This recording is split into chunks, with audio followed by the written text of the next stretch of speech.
Welcome to my channel.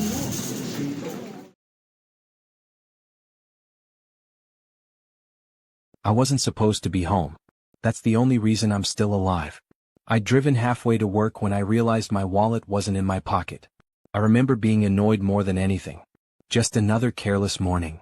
I turned the car around, pulled into the driveway, and walked inside quietly.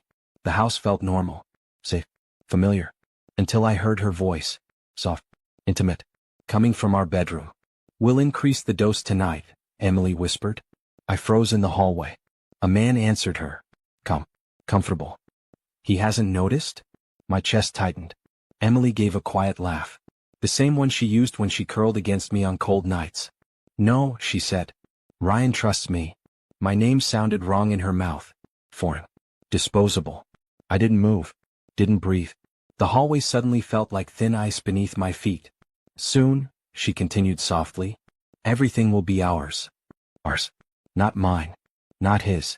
Ours." My fingers slowly relaxed from the doorframe. Years of marriage collapsed into that single word. I stepped backward silently and left the house without letting them hear me exist. Outside, I sat in my car and stared at my hands. They weren't shaking. That scared me more than anything. Then my phone buzzed. "Emily, hey babe, red heart, did you make it to work safe?" I stared at the message and realized my wife had just lied to me while standing 10 feet away. I didn't confront her. Not because I was afraid. Because I needed her to feel safe. People make mistakes when they feel safe. I waited exactly 12 minutes, then walked back inside, this time letting the front door close normally. My keys hit the bowl on the console table with their usual metallic clink. I called out casually. Footsteps. Then the bedroom door opened. She stepped into the hallway, adjusting her hair, her face already wearing the version of herself she wanted me to see. Warm. Familiar. Loyal. "Hey," she smiled. "You forgot something?" Her eyes flicked to my hands. Checking. Measuring. "My wallet," I said, lifting it slightly. She laughed softly. "You'd forget your own head if I didn't remind you." She stepped closer and kissed my cheek. Her lips were warm. "Practiced. Perfect." "I thought you had Pilates," I said. "It ended early," she replied smoothly. No hesitation. Not even half a second. She walked past me into the kitchen, completely at ease. Too at ease. She grabbed 2 mugs from the cabinet. Her movements were calm. Routine. Then she asked without looking at me, "How are you feeling today?" Not, "How was your drive?" Not, "Why did you come back?" "How are you feeling?" My chest tightened. Because suddenly, that question didn't sound like concern. It sounded like data collection. That night, I pretended to fall asleep before her. Emily stayed beside me, scrolling on her phone, the screen light reflecting in her eyes. Every few seconds, she glanced at me. Watching. Waiting. I slowed my breathing. Made it heavy. Predictable. Believable. After 10 minutes, she reached over and gently touched my shoulder. Testing. I didn't move. Another minute passed. Then she quietly slipped out of bed. The bedroom door opened with slow precision, then clicked shut just as carefully. I waited 5 seconds. Then followed. The hallway was dark, but her voice carried from the kitchen in a low whisper. "Yes," she said. "He's asleep." My stomach tightened. "No," she continued softly. "He hasn't noticed anything." Pause. Then she added, quieter this time. "I increased it last week. Like you told me." Increased it. My hand pressed against the wall to steady myself. The man's voice answered through her phone. I couldn't hear the words clearly, but I heard her response. "I know," she whispered.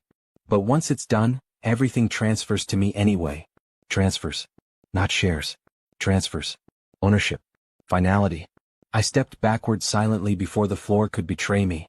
Back into the bedroom. Back into the bed she shared with me. Minutes later, she returned and laid beside me again. Her hand rested gently on my chest. Feeling my heartbeat. Tracking it. Waiting. And in that moment, I realized something that turned my blood cold. She wasn't afraid of losing me. She was preparing to replace me. Morning came like nothing had happened. Emily stood at the kitchen counter, sunlight falling across her shoulders as she stirred a cup of coffee. She looked peaceful. Ordinary. Dangerous. "Morning," she said softly when she saw me. Her smile was effortless. I forced one back. She turned and held out the mug. "I made yours." I took it slowly. The ceramic was warm. Familiar. The same mug I'd used every morning for years. I watched her face carefully. No fear. No hesitation. Only patience. Waiting. I raised the mug halfway, then paused. Did you already have yours? She nodded casually and lifted her own cup. But I noticed something. Her coffee was lighter. More cream. Mine was darker. Untouched. She was watching my hands now. Not openly, but closely. Measuring. I brought the mug to my lips and let it hover there for a second. Then I lowered it. Still hot, I said. She smiled gently. Give it a minute. Her voice was calm. Controlled. Confident. Like she knew time was on her side. I set the mug on the counter and walked toward the sink, pretending to rinse something. Her shoulders relaxed slightly behind me. Relief. That's when I understood the truth fully. She didn't need to rush. Because in her mind, I was already dying on schedule. I stopped drinking anything she gave me after that.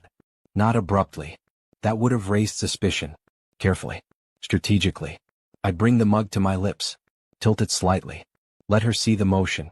Then I'd leave it behind when she wasn't looking. Pour it down the sink. Into the soil of the plant on the back porch. Anywhere but inside me. Emily never questioned it. Because she didn't think she needed to. 3 days later, I went to a private clinic across town during lunch. Paid cash. No insurance trail. No explanations. The nurse drew my blood. Asked routine questions. I gave routine answers. 2 hours later, she returned with a paper in her hand and a different expression on her face. Mr. Calloway, she said carefully, are you prescribed any sedatives? No. She hesitated. Then showed me the results. Elevated benzodiazepine levels. Consistent exposure. Repeated dosing. The words blurred together after that. Not suspicion. Not theory. Proof. I walked back to my car and sat there staring at the steering wheel. My phone buzzed. Emily, did you drink your coffee this morning? Red heart. Not, how's your day? Not, I love you. Just that. I stared at the message for a long time. She wasn't worried about me. She was monitoring her progress. And for the first time since I met her, I realized she believed she was winning. I hired a lawyer the same day. Not just any lawyer. Someone Emily trusted. Nathan Pierce had been our attorney for years. He handled our home purchase, our wills, our joint accounts. He'd sat across from us at dinner once, laughing at Emily's jokes. He never expected to hear what I told him. She's been drugging me, I said, placing the toxicology report in front of him. He didn't interrupt.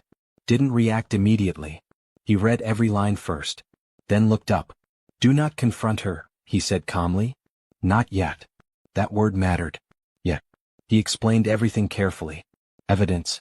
Documentation. Timeline. Protection. If I confronted her now, she'd deny everything. If I waited, she'd expose herself. That night, I came home and played my role perfectly.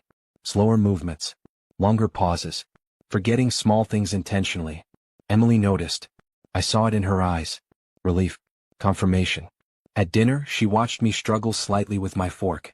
You okay? She asked softly. Concern in her voice. Interest in her eyes. I nodded weakly. Just tired. She reached across the table and squeezed my hand. Comforting.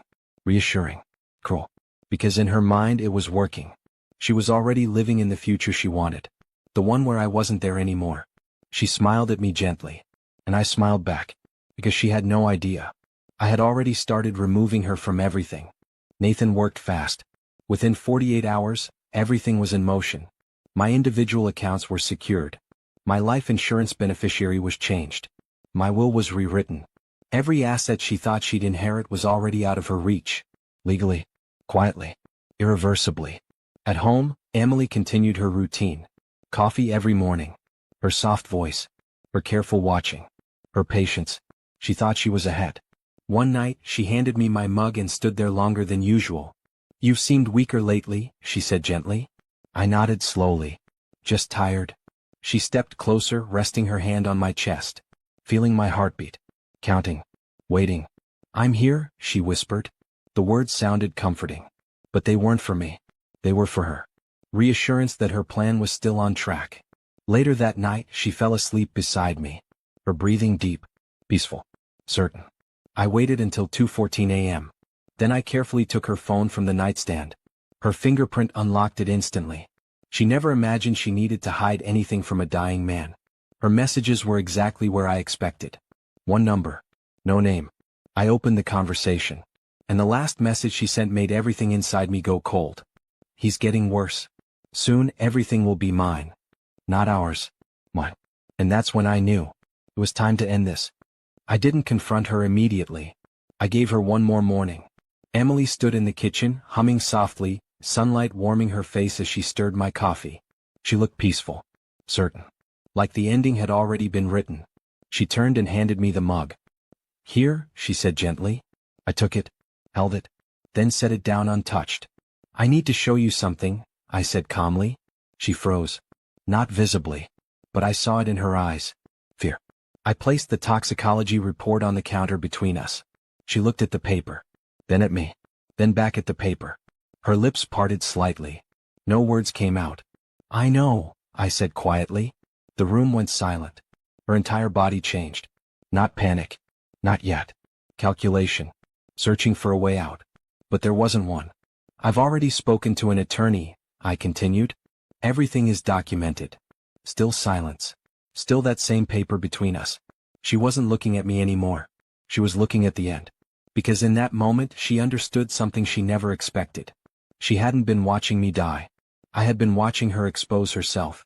I picked up my keys and walked toward the door. She didn't follow. Didn't speak. Didn't move. Because for the first time since I'd known her, she wasn't in control anymore.